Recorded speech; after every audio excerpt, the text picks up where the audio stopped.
अस्सलामुअलैकुम व्यूवर्स, मैं मोहम्मद उस्मान शेख हूँ और आप मेरा फ़नी यूट्यूब चैनल देख रहे हैं।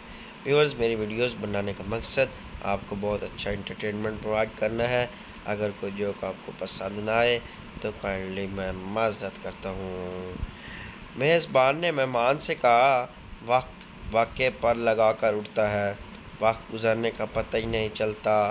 अब यही देख लीजिए कि आप लोगों को यहाँ बैठे पूरे 2 घंटे 35 मिनट हो चुके हैं। एक स्काउट मास्टर बड़े सख्त मिजाज का मालिक था, मगर वो इस बात पर बड़ा ज़ोर देता था कि कैंप में हर स्काउट को उम्दा ग़िज़ा इस्तेमाल करनी चाहिए। एक रोज़ उसने देखा कि 2 स्काउट सूप का एक बड़ा प्याला लेकर जा रहे हैं। उसने हुक्म दिया, मुझे 1 चमचा ला कर दो, मैं उसे चखना चाहता हूँ। लड़कों ने जवाब में कुछ कहने के लिए मुंह खोला ही था कि उसने डट कर कहा, मैं एक लफ्ज़ भी नहीं सुनूंगा, जो कहा है वही करो। चुनाचे 1 चमचा लाया गया। उसने 1 चमचा भर कर मुंह में रखा तो उसका मुंह बन गया। सूप का पेशतर हिस्सा मुंह से बाहर निकल आया। मारे गुस्से के उसने आंखें उबल पड़ी और उसने इंतहाई गुस्से में कहा, उसे सूप हरगिज़ नहीं कह सकते, क्या तुम उसे सूप कह सकते हो? एक स्काउट लड़के ने कहा, नहीं जनाब, हम यही तो अर्ज़ करना चाहते हैं, तो बर्तन धोने का मलूल है। रात के वक्त एक बच्चा बहुत चीख चीख कर रो रहा था।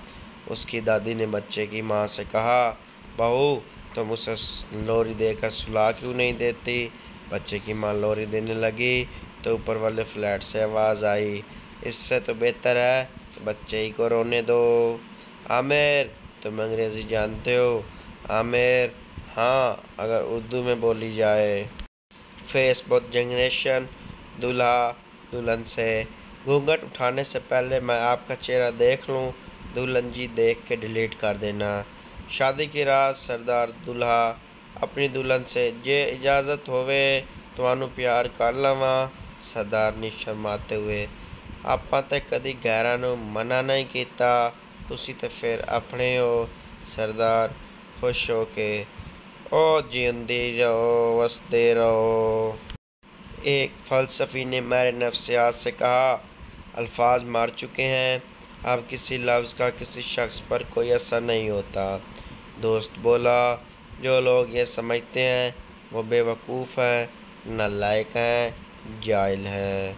फ़लसफ़ी ज़ोर से चीखा, बकवास बंद करो वरना मैं तुम्हारा मुंह तोड़ दूँगा।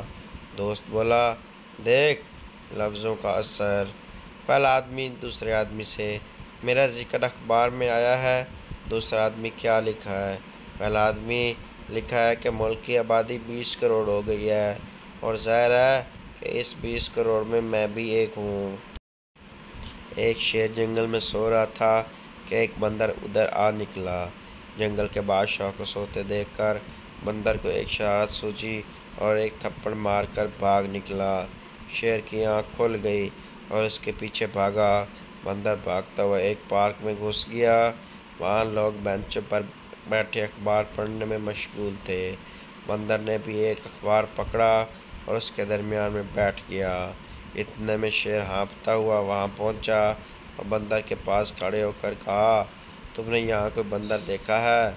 बंदर अखबार के पीछे से बोला, तुम इस बंदर के बारे में तो नहीं पूछ रहे हो जो शेर को थप्पड़ मारकर भागा है?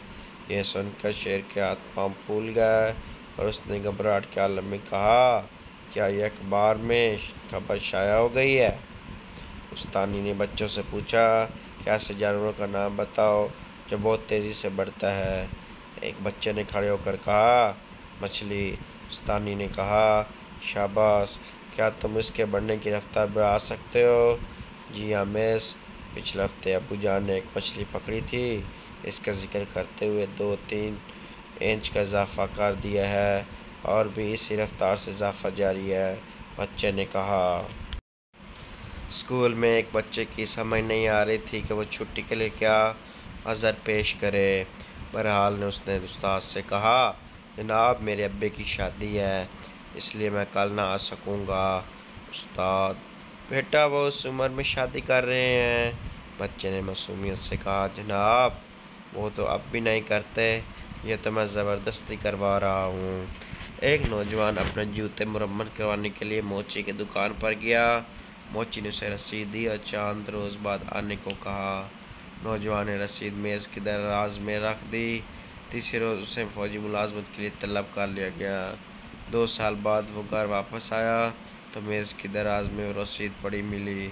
नौजवान रसीद लेकर बाज़ार गया। मोची की दुकान खुली थी।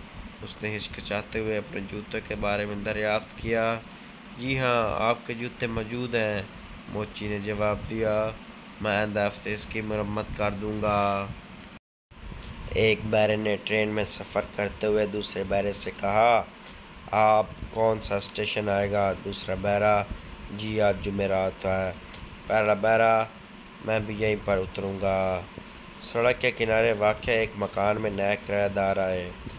उन्होंने ट्रक से अपना सामान उतारना शुरू किया तो जल्दी करीबी मकानों की खिड़कियों से कई लोगों ने तजस्सुस की वजह से झांकना शुरू कर दिया।